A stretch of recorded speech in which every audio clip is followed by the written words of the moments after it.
J'ai gagné 5 millions de dollars au loto, je suis rentré en courant pour annoncer la nouvelle.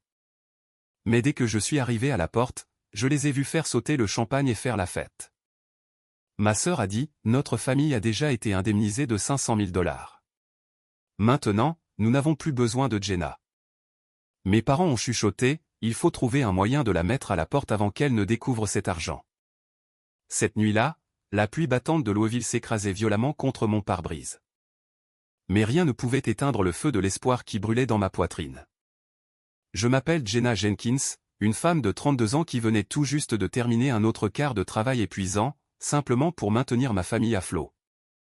Ma main a instinctivement effleuré la poche cachée de mon soutien-gorge, où j'avais soigneusement rangé un billet de loterie d'une valeur de 5 millions de dollars.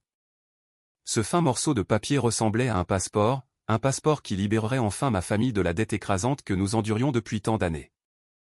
J'ai conduit à travers la tempête, imaginant la joie que j'étais sur le point de ramener à la maison. Je pouvais déjà voir le soulagement sur le visage de mes parents, et l'excitation dans les yeux de ma sœur, quand elle réaliserait que nous n'aurions plus jamais à paniquer pour des factures impayées, ou pour notre maison qui tombait en ruine. Mais au moment où j'ai posé le pied sur le porche familier, mes pieds se sont figés. J'ai entendu le bruit sec d'un bouchon de champagne, suivi de rires bruyants s'échappant du salon. Une célébration dans notre maison, alors que nos finances nous noyaient? Cela n'avait aucun sens. Mon cœur s'est mis à battre la chamade alors que je me penchais vers la froide porte en chêne, pressant mon oreille contre elle pour écouter. Et là, mon monde a volé en éclats. Une voix que j'ai reconnue instantanément, celle de ma sœur, a traversé le bruit, froide et confiante, la famille a déjà reçu 500 000 dollars de dédommagement pour le terrain. Nous n'avons plus besoin de Jenna. Mon souffle s'est bloqué dans ma gorge. Je ne pouvais même pas traiter la trahison avant d'entendre la voix de mon père, baissée en un murmure glacial, nous devons trouver un moyen de nous débarrasser d'elle avant qu'elle ne découvre l'argent. Je restais là, tremblante, prise entre la fureur et le chagrin, réalisant que ma propre famille ne me cachait pas seulement quelque chose, mais qu'ils prévoyaient de m'effacer de leur vie. Le billet de loterie, pressé contre ma peau, semblait plus lourd que jamais. J'étais rentrée prête à les sauver, et au lieu de cela, j'ai découvert qu'ils faisaient la fête sans moi. Si cette histoire a capté votre attention, laissez un j'aime pour soutenir notre travail. Que feriez-vous si vous surpreniez votre famille en train de vous trahir ainsi? Dites-le nous dans les commentaires avant que nous ne découvrions la suite. Refoulant le tremblement de rage qui se propageait dans chaque cellule de mon corps, j'ai pris une profonde inspiration, et j'ai tourné la poignée de la porte comme si je n'avais rien entendu. Dès que la lourde porte en bois s'est ouverte, l'atmosphère de fête dans le salon s'est évanouie instantanément, comme une bougie soufflée par le vent. La bouteille de champagne coûteuse a été précipitamment fourrée derrière le canapé beige, tandis que ma famille changeait immédiatement d'expression, passant de la joie à une misère exagérée. Ma sœur Kendra, qui avait toujours été la princesse gâtée de la maison, a rapidement effacé son sourire narquois pour avoir l'air convenablement sombre. C'était terrifiant de voir à quelle vitesse il pouvait se transformer, passant de conspirateur jubilatoire à une famille pathétique au bord de la ruine financière, juste pour me manipuler. Mon père, Howard, était assis affalé sur la table à manger, la tête enfouie dans ses mains, livrant une performance d'épuisement qui aurait trompé n'importe qui n'ayant pas entendu son murmure froid quelques instants plus tôt. Pendant ce temps, ma mère, Beverly, n'a pas perdu de temps pour lancer son attaque psychologique, en agitant une pile d'avis de retard en l'air pour capter mon attention. Elle a commencé à gémir à propos des factures d'électricité et d'eau, qui étaient soi-disant en retard de plusieurs semaines, pour créer une pression immédiate sur moi dès mon entrée. Maman m'a regardé avec des yeux larmoyants, disant que si nous ne trouvions pas 1000 dollars d'ici demain matin, la compagnie d'électricité couperait notre courant. Je suis passé devant eux le cœur lourd, sachant exactement à quel jeu cruel ils jouaient, mais j'ai décidé de tester leur honnêteté une dernière fois avant de passer à l'action. J'ai mentionné nonchalamment une rumeur entendue au travail, concernant le dégagement de la zone portuaire pour une indemnisation, pour voir s'ils avoueraient leur bonne fortune ou s'ils s'enfonceraient dans leur tromperie. Je leur ai demandé directement s'ils avaient entendu parler de voisins recevant des offres de règlement, car les gens parlaient d'un rachat. Maman a immédiatement nié avec un visage impassible, prétendant que ce n'était que des commérages malveillants, et a insisté sur le fait que nous étions toujours au bord de la saisie, sans argent pour les intérêts bancaires. Elle m'a grondé pour avoir écouté des paroles en l'air, alors que je devrais me concentrer sur le fait de travailler plus dur pour sauver le toit au-dessus de nos têtes. Sa capacité à mentir, tout en me regardant droit dans les yeux, m'a donné la nausée, car je savais que l'argent était déjà sur leur compte. Kendra était assise dans le fauteuil en peluche, limant ses ongles avec une indifférence qui me faisait bouillir le sang, alors qu'elle exigeait que je lui remette mon chèque de paie immédiatement. Elle prétendait avoir besoin d'argent pour des médicaments contre la migraine sur ordonnance, car sa tête était en train d'exploser à cause du stress de notre pauvreté et du manque de nourriture. Cependant, l'odeur envahissante de parfum de créateur émanant de son cou racontait une toute autre histoire sur la destination réelle de l'argent. Je savais que ce parfum spécifique coûtait plus cher que notre budget mensuel d'épicerie, mais j'ai gardé une expression neutre pour éviter d'éveiller les soupçons sur ce que je savais. Kendra m'a foudroyé du regard avec impatience, demandant pourquoi je restais là à regarder au lieu d'être utile à la famille qui m'avait élevé. Papa a enfin levé la tête et a fait glisser un épais dossier manie sur la table vers moi, avec un sentiment d'urgence qui semblait incroyablement forcé. Il a expliqué que je devais signer les documents intitulés Autorisation de gestion immobilière et renonciation à l'héritage, pour l'aider à restructurer la dette avec la banque. Il mentait avec aisance, disant que ce n'était qu'une formalité pour légaliser les papiers pour les créanciers, afin que nous puissions garder la maison pour une autre année. En réalité, je savais que c'était l'outil qu'il comptait utiliser pour me dépouiller de mes droits sur la propriété avant de me mettre à la porte. Il a poussé un stylo dans ma main, me disant de signer tout de suite pour qu'il puisse l'apporter à la banque dès la première heure le lendemain matin. J'ai pris le stylo, mais j'ai laissé ma main trembler légèrement pour simuler une soudaine vague de vertige, prétendant que le double quart de travail m'avait épuisé. Je leur ai dit que j'avais besoin de m'allonger 1 heure avant de pouvoir me concentrer sur la lecture de documents juridiques, ce qui les a visiblement agacés, mais ils n'avaient pas d'autre choix que de me laisser partir. Je me suis retiré dans ma chambre et j'ai verrouillé la porte soigneusement, avant de tirer la chaise vers la grille de ventilation au plafond. J'ai glissé le billet de loterie de 5 millions de dollars dans le petit espace sous la bouche d'aération, là où personne ne penserait jamais à regarder. Au lieu de prendre la route habituelle pour aller travailler le lendemain matin, j'ai conduit directement au bureau d'urbanisme de Louisville, car j'avais besoin de preuves concrètes avant de faire mon prochain pas contre eux. L'imposant bâtiment municipal se dressait près du bord de la rivière, projetant une longue ombre sur la rue qui semblait étrangement menaçante, compte tenu des secrets bouleversants que j'étais sur le point de découvrir à l'intérieur. Je me suis approché du comptoir des archives, avec une boule d'angoisse me serrant l'estomac, et j'ai demandé les documents de zonage public concernant le bloc résidentiel où vivait ma famille. La greffière a ajusté ses lunettes, puis a tapé l'adresse dans son ordinateur avec un cliquetis rythmé qui résonnait bruyamment dans la pièce calme, tandis que je retenais mon souffle, attendant que la vérité apparaisse. Elle a tourné l'écran vers moi et a confirmé que tout notre quartier était effectivement désigné pour une acquisition urgente par une énorme entreprise de logistique, qui avait l'intention d'étendre ses opérations d'entreposage sur le front de mer. Mon cœur martelait mes côtes lorsqu'elle a révélé que le montant réel de l'indemnisation était nettement plus élevé que les vagues rumeurs que maman avait rejetées si facilement la veille. Le document officiel indiquait clairement que le prix de rachat de notre propriété était de 500 000 $, ce qui représentait une fortune capable de changer nos vies pour toujours. J'ai senti le sang se retirer de mon visage lorsque la greffière m'a montré l'accord préliminaire, comportant une signature que je connaissais mieux que ma propre main. Papa avait déjà signé les papiers autorisant la vente, et le système montrait qu'un acompte de 50% avait été transféré sur son compte personnel la semaine dernière. Ils étaient assis sur un $250 000, tout en me regardant travailler des doubles quarts pour payer leur épicerie, et en prétendant que nous étions au bord de la saisie. Je suis sorti du bâtiment gouvernemental, étourdi par l'ampleur pure et simple de leur tromperie, et j'ai immédiatement composé le numéro du service client de notre banque pour enquêter davantage. Comme mon nom figurait toujours sur le compte joint utilisé pour les paiements hypothécaires, j'avais tout à fait le droit de me renseigner sur l'historique des transactions récentes sans avoir besoin de leur permission. La représentante a vérifié mon identité, et je lui ai demandé de rechercher tout modèle de dépenses inhabituelles au cours des derniers jours, car je soupçonnais un accès non autorisé par un membre de la famille. Le silence à l'autre bout du fil était assourdissant avant qu'elle n'énumère une série d'achats exorbitants dans des boutiques de mode haut de gamme où je n'avais jamais mis les pieds. La représentante de la banque a hésité légèrement avant de parler d'un ton professionnel mais inquiet. « Madame, je vois une transaction de 5 000 $ à la boutique Gucci du centre commercial, affichée hier. Voulez-vous confirmer si ce montant est frauduleux ?» J'ai serré le volant jusqu'à ce que mes articulations blanchissent, et j'ai répondu d'une voix dénuée de toute chaleur, « Pas besoin de contester, car je sais exactement qui a utilisé la carte. Merci pour votre aide. » C'était évident que Kendra brûlait déjà l'argent du règlement alors qu'il me forçait à payer la facture d'électricité. J'ai donc conduit jusqu'à la maison tard cet après-midi-là, avec une froide détermination s'installant dans ma poitrine. Lorsque j'ai ouvert la porte de ma chambre, je me suis figé, car l'espace ressemblait au passage d'une tornade, ne laissant rien intact. Mes vêtements étaient sortis des tiroirs et éparpillés sur le sol, tandis que mes livres étaient jetés pêle-mêle sur le lit en un tas chaotique. Il était douloureusement évident que ce n'était pas l'œuvre d'un cambrioleur, mais plutôt celle de mes parents cherchant frénétiquement une quelconque cachette d'argent que je pourrais leur dissimuler.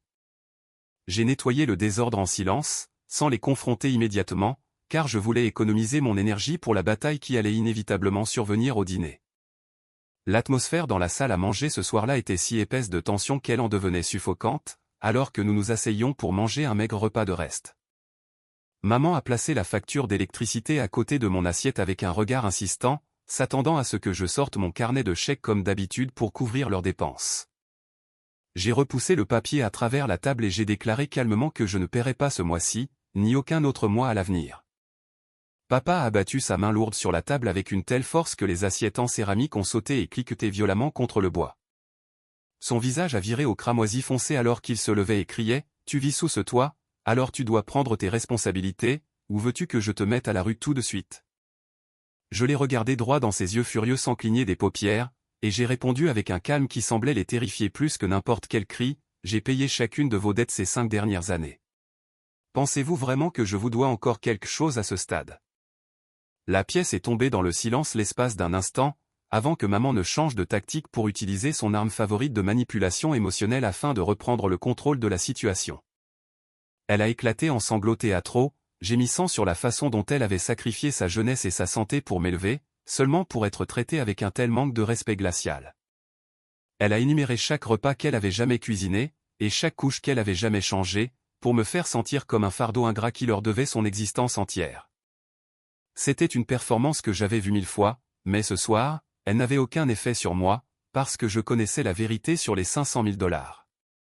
3 jours après avoir découvert la vérité, une tempête s'est finalement abattue sur notre maison, bien plus dévastatrice que n'importe quelle tempête soufflant de la rivière Ohio.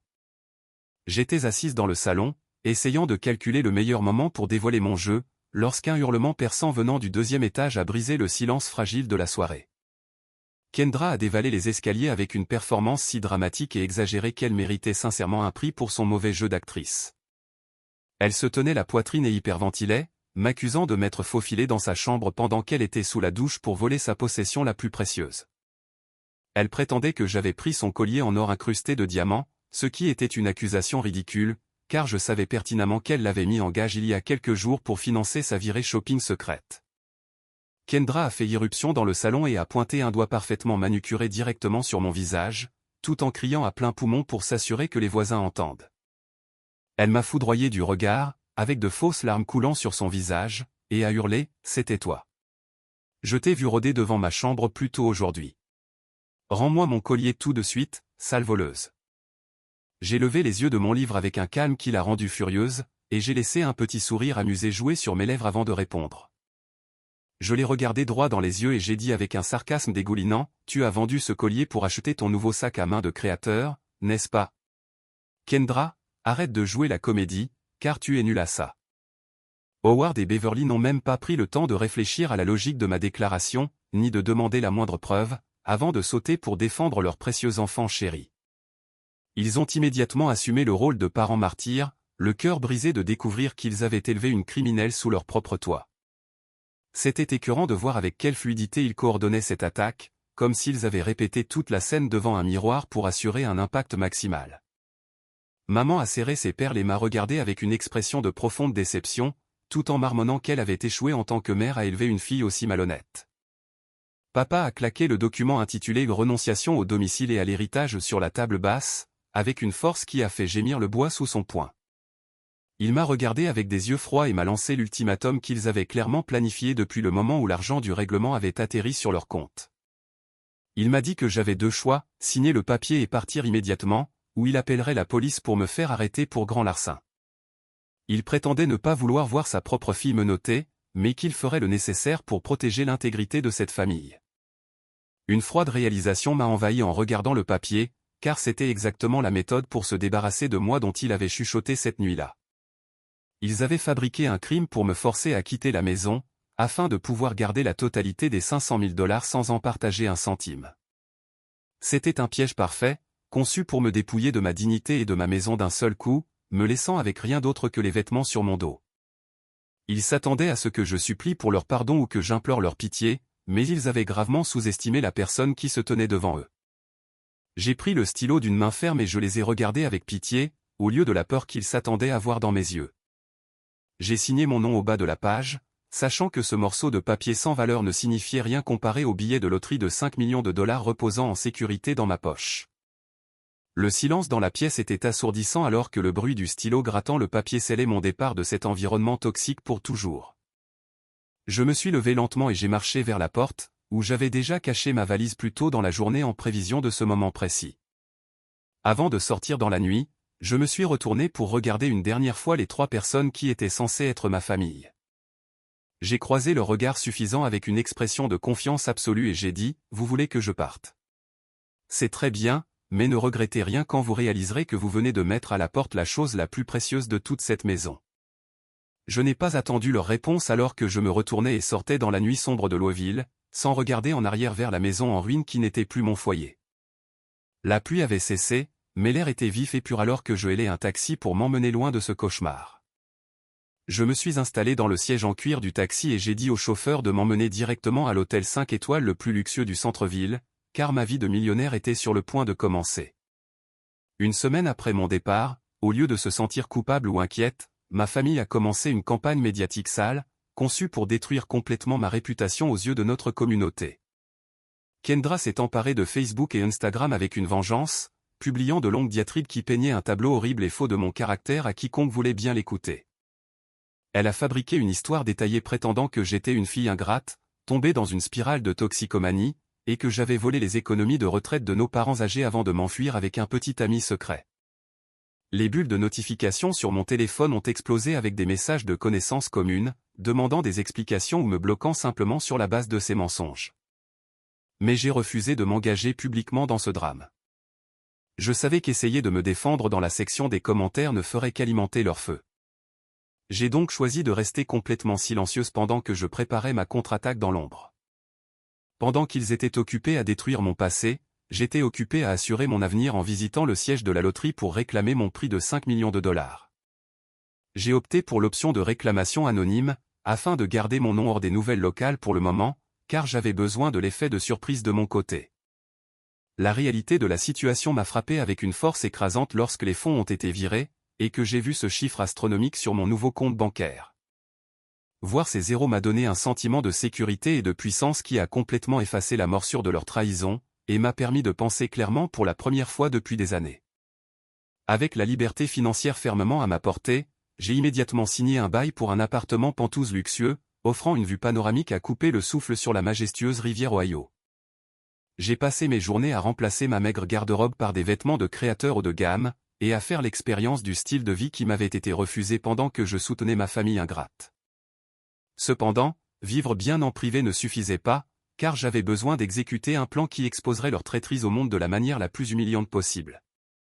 Je me suis assise sur mon canapé en velours, regardant les bateaux dériver sur la rivière en contrebas, et j'ai réalisé que la meilleure vengeance serait d'utiliser leur propre cupidité et leur vanité contre eux. J'ai contacté ma meilleure amie Chloé, qui travaillait comme organisatrice d'événements de haut niveau dans la ville, et je l'ai invitée dans mon nouveau sanctuaire pour lui révéler la vérité. Je lui ai tout raconté sur le gain à la loterie, l'argent caché du règlement, et la façon cruelle dont mes parents et ma sœur m'avaient mise à la porte pour garder leur richesse pour eux seuls. Chloé a écouté, la mâchoire décrochée, avant que je ne déverrouille mon téléphone et ne lui montre l'application bancaire pour prouver que j'étais sérieuse au sujet de mes ressources. Le choc sur son visage était inestimable lorsqu'elle a réalisé que l'ami qu'elle croyait sans abri était en réalité multimillionnaire. Chloé a regardé l'écran avec de grands yeux et a haleté, « Bon sang, Jenna, qu'est-ce que tu comptes faire exactement avec tout cet argent ? S'il te plaît, ne me dis pas que tu vas leur pardonner. » J'ai pris une lente gorgée de vin rouge millésimé et j'ai souri mystérieusement, « Leur pardonner ? Absolument pas, Chloé. Je vais leur montrer exactement ce qu'ils ont jeté. Je veux organiser la plus grande fête que cette ville ait jamais vue. Nous avons passé le reste de la soirée à élaborer la stratégie parfaite pour ruiner le statut social de Kendra en ciblant la seule chose qui comptait le plus pour elle, sa popularité. Chloé a utilisé son réseau professionnel pour concevoir et envoyer des invitations électroniques exclusives à tous les parents et amis que nous connaissions, y compris tout le cercle d'abonnés superficiels de Kendra. L'invitation promettait une fête de luxe tout frais payé sur un yacht de rivière, avec champagne gratuit et nourriture gastronomique, prévue exactement le soir de l'anniversaire de Kendra. Nous avons veillé à ce que l'invitation numérique ait l'air incroyablement exclusive et sophistiquée, pour faire appel à la vanité des gens que Kendra essayait désespérément d'impressionner. L'attrait d'un événement de haute classe gratuit était trop fort pour que les gens superficiels dont Kendra s'entourait puissent résister, même par souci de loyauté. Mon téléphone vibrait sans cesse avec les notifications de réponse, confirmant que tout le monde, de mes cousins aux meilleurs amis de Kendra, avait accepté l'invitation sans une seconde pensée. Ils étaient tous trop impatients de goûter à la belle vie pour se soucier de la sœur qui avait été laissée pour compte dans une maison en ruine. C'était pathétique de voir avec quelle facilité leur loyauté pouvait être achetée avec la promesse d'alcool gratuit et d'une promenade en bateau. J'ai fait défiler la liste des invités confirmés avec satisfaction, sachant que Kendra serait assise seule le jour de son anniversaire, tandis que tous ceux qu'elle connaissait célébraient avec la sœur qu'elle avait essayé de détruire. Le dernier samedi du mois, le port de Louisville était illuminé et plus animé que jamais, alors que toute l'attention se concentrait sur le magnifique yacht qui y était amarré. Je n'avais épargné aucune dépense pour louer le yacht de rivière le plus luxueux disponible dans le Kentucky, et je l'avais transformé en un palais flottant qui scintillait sur les eaux sombres de la rivière Ohio. Des milliers de roses blanches fraîches, importées d'Amérique du Sud, ornaient chaque balustrade et chaque surface, tandis que des lustres en cristal élaboré, suspendus au pont en plein air, projetaient une lueur magique sur l'eau. L'air était rempli de l'odeur de parfums coûteux et de la douce mélodie d'un groupe de jazz jouant en fond sonore, alors que les invités montaient à bord du navire, émerveillés par le spectacle que j'avais créé.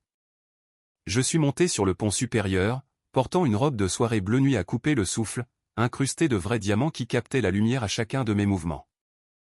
J'ai marché avec une nouvelle confiance à travers la mer de centaines d'invités qui levaient leur coupe de champagne en mon honneur, ce qui contrastait fortement avec la fille en uniforme en lambeaux qu'ils avaient l'habitude d'ignorer. Chaque personne qui m'avait un jour regardé de haut, ou qui avait cru au mensonge de Kendra, se disputait maintenant mon attention, espérant apercevoir la femme qui avait réussi l'événement de l'année. Je leur souriais gracieusement tout en appréciant le poids lourd des bijoux coûteux autour de mon cou, qui servaient d'armure contre les souvenirs de ma pauvreté.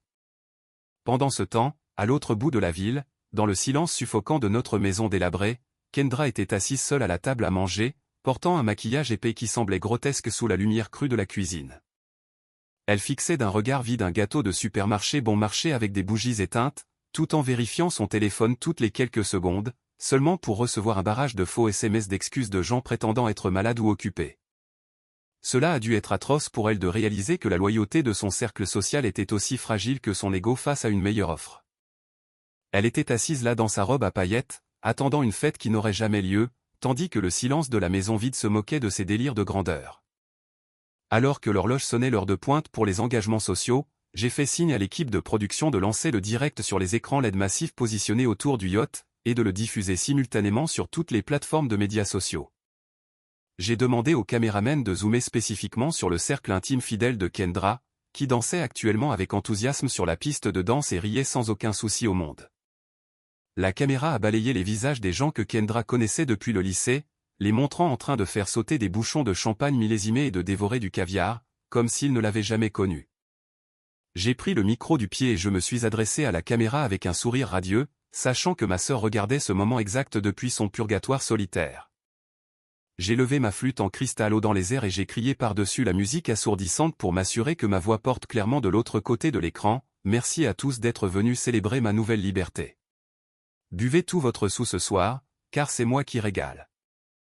La réponse a été immédiate et assourdissante alors que la foule éclatait en acclamations qui résonnaient sur l'eau et dans le ciel nocturne.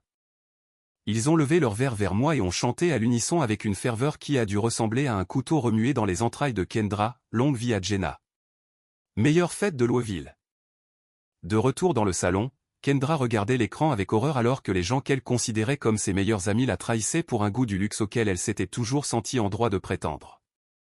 Elle est devenue complètement folle, commençant à briser des assiettes et à balayer les décorations bon marché de la table, tout en hurlant jusqu'à s'en écorcher la gorge devant l'injustice de tout cela.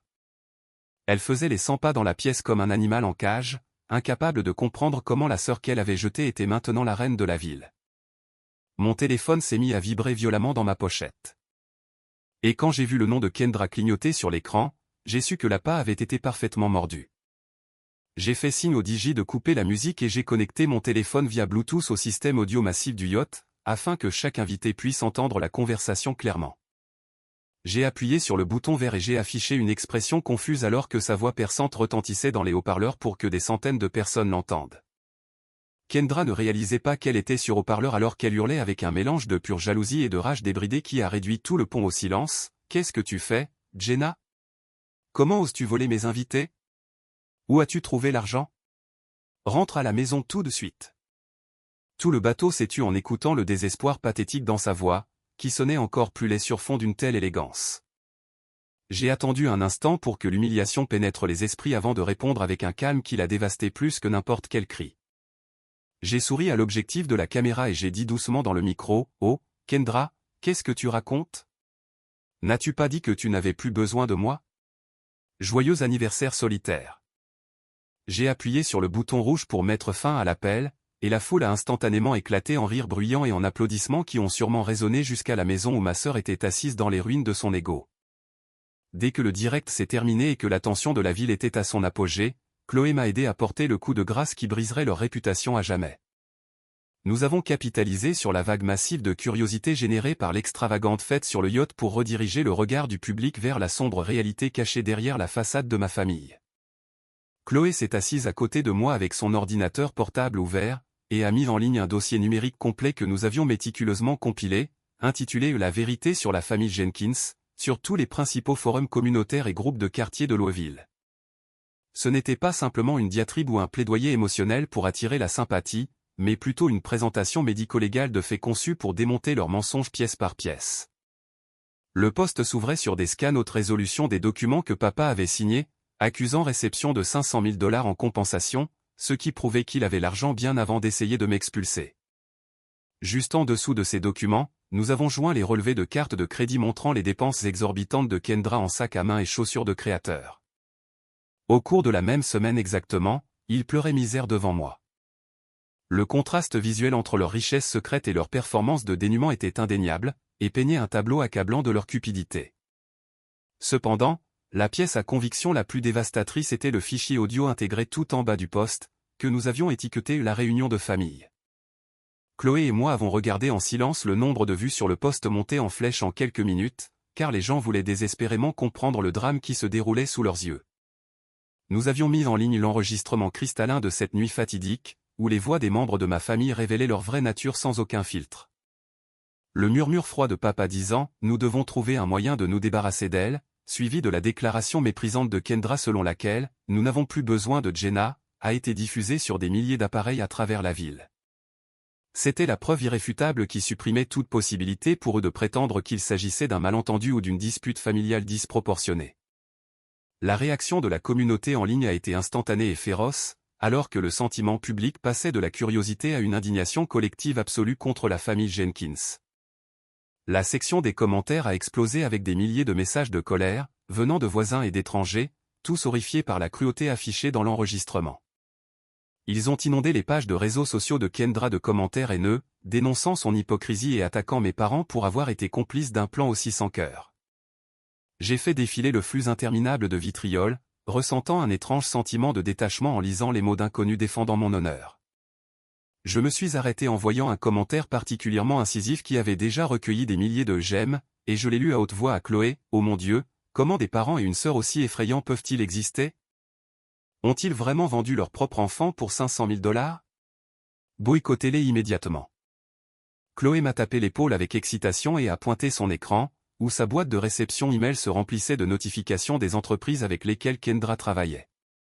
Les marques qui avaient précédemment sponsorisé le style de vie d'influenceuse de Kendra se bousculaient pour prendre leur distance avec le désastre de relations publiques qui consumait son image. Chloé a tourné l'ordinateur portable vers moi avec un sourire triomphant et a dit « Regarde ça, Jenna. Les marques annulent leur contrat publicitaire avec Kendra en ce moment même. Elle est finie. » Les retombées pour Kendra ont été immédiates et catastrophiques, alors qu'elle regardait tout son empire numérique s'effondrer en poussière en l'espace d'une seule heure. Chaque petite entreprise et marque locale avec laquelle elle s'était associée a publié des déclarations publiques rompant les liens avec elle, pour éviter d'être associée à une femme qui avait arnaqué sa propre sœur. Ses amis, qui faisait actuellement la fête sur mon yacht, ont bloqué son numéro pour éviter les tirs croisés, la laissant complètement isolée dans le monde numérique qu'elle avait l'habitude de diriger. Elle n'a eu d'autre choix que de désactiver ses comptes et de s'enfermer dans sa chambre, alors que la foule virtuelle déchiquetait ce qui restait de son personnage. Les conséquences pour mes parents ont été tout aussi graves, le scandale débordant d'Internet vers le monde réel de notre quartier tranquille. Les voisins, qui avaient autrefois écouté les histoires larmoyantes de maman, les regardaient maintenant avec un dégoût ouvert et traversaient la rue pour éviter de passer près de notre maison. Quand papa a essayé d'aller à l'épicerie, il a été accueilli par des murmures et des doigts pointés vers lui, comme l'homme qui avait vendu sa fille pour un chèque. La pression de la honte publique, et la réalisation que leur réputation était détruite, ont provoqué l'effondrement de la structure interne de la famille. Ils ont commencé à se battre entre eux, papa blâmant maman de ne pas avoir été assez prudente, et Kendra hurlant sur les deux pour avoir ruiné son avenir. Ils étaient piégés ensemble dans cette maison, avec leur argent qui s'amenuisait et leur ressentiment, tandis que la ville de Louisville les regardait s'effondrer. 6 mois après cette fête fatidique, alors que les feuilles d'automne dorées commençaient à couvrir les rues de Louisville, le passé en décomposition est venu frapper à ma porte à nouveau. La famille Jenkins avait sombré dans la ruine financière complète plus vite que quiconque n'aurait pu l'imaginer, en raison d'une combinaison de stupidité et d'arrogance. Ils avaient brûlé l'argent du règlement à un rythme effréné en achetant des voitures de luxe pour maintenir les apparences, et en faisant des investissements désastreux dans des plans d'affaires louches qui promettaient des retours rapides. Pour aggraver les choses, les autorités fiscales avaient lancé une enquête complète sur leurs finances après avoir découvert qu'ils avaient frauduleusement sous-déclaré l'argent de l'indemnisation pour éviter de payer leur juste part. Les amendes et les frais juridiques qui en ont résulté avaient drainé le moindre centime qu'il leur restait, les laissant avec absolument rien d'autre que les vêtements sur leur dos et une montagne de dettes. Ils ont réussi d'une manière ou d'une autre à retrouver l'adresse du complexe d'appartements haute sécurité où je vivais, et se sont rassemblés devant la porte d'entrée, ressemblant aux fantômes de ce qu'ils étaient autrefois. Je regardais le flux de sécurité depuis l'intérieur de mon pantouse et je voyais 3 silhouettes hagardes se tenant nerveusement près de l'interphone, qui ne ressemblaient en rien aux gens arrogants qui m'avaient mis à la porte. Papa avait l'air d'avoir vieilli de plusieurs décennies, avec les épaules voûtées et la peau grise, tandis que maman semblait frêle et terrifiée en serrant son sac à main de ses mains tremblantes. Ils avaient l'air si pathétiques et petits contre les imposantes portes en acier de mon immeuble qu'il était presque difficile de croire que c'étaient les mêmes personnes qui avaient autrefois détenu tant de pouvoir sur moi. Je les ai regardés appuyer sur la sonnette à plusieurs reprises, jusqu'à ce que j'active enfin l'écran vidéo pour entendre ce qu'ils avaient à dire pour leur défense après tout ce temps. Papa et maman ont immédiatement pressé leur visage contre l'objectif de la caméra, avec des larmes coulant sur leurs joues, en réalisant que j'écoutais. Ils ont commencé à implorer le pardon avec un désespoir qui était douloureux à voir, car il était né entièrement de la nécessité plutôt que d'un véritable remords. Maman sanglotait bruyamment dans le haut-parleur, espérant que ses larmes effaceraient la cruauté qu'elle m'avait infligée il y a seulement 6 mois. La voix de Beverly s'est brisée à travers le haut-parleur alors qu'elle suppliait « Jenna, s'il te plaît, écoute-moi, car je sais que nous avons eu tort. Ouvre la porte à tes parents pour que nous puissions parler correctement.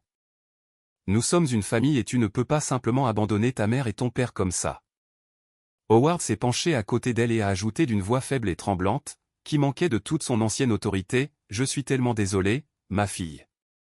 S'il te plaît, sauve notre famille une dernière fois, et nous promettons de ne plus jamais rien demander. » J'ai déplacé mon regard vers la silhouette qui se tenait silencieusement derrière eux, et j'ai vu Kendra regarder ses chaussures éraflées sans oser lever la tête. La sœur arrogante, qui avait l'habitude d'exiger mon chèque de paie et de se moquer de mes vêtements, avait disparu, remplacée par une femme vaincue qui avait tout perdu, y compris sa fierté. Elle avait l'air misérable et brisée dans un manteau bon marché, trop fin pour la fraîcheur de l'automne, servant de rappel vivant de ce à quoi mène la cupidité. Les voir dans cet état ne m'a pas apporté la vague de joie que je pensais ressentir, mais cela ne m'a pas non plus apporté de tristesse. Je les ai regardés une dernière fois à travers l'écran numérique et j'ai ressenti un profond sentiment de légèreté, comme si la dernière chaîne qui me liait à eux avait enfin cassé. J'ai appuyé sur le bouton de conversation et j'ai parlé avec un calme qui signalait la fin absolue de notre relation. J'ai articulé chaque mot clairement pour m'assurer qu'ils comprenaient que ce n'était pas une négociation, mais un verdict final sur leurs actions. J'ai regardé directement l'objectif de la caméra et j'ai dit, « Vous m'avez vendu pour 500 000 $. La transaction s'est terminée le soir où vous m'avez mise à la porte. Ne revenez plus jamais ici. » J'ai éteint le moniteur sans attendre leur réaction et j'ai immédiatement décroché le téléphone pour appeler le bureau de sécurité de l'immeuble. j'ai demandé aux gardes d'éloigner les 3 individus qui traînaient à la porte pour harcèlement et trouble à l'ordre public. Je ne suis pas resté pour les regarder se faire escorter, car ils ne faisaient plus partie de mon histoire.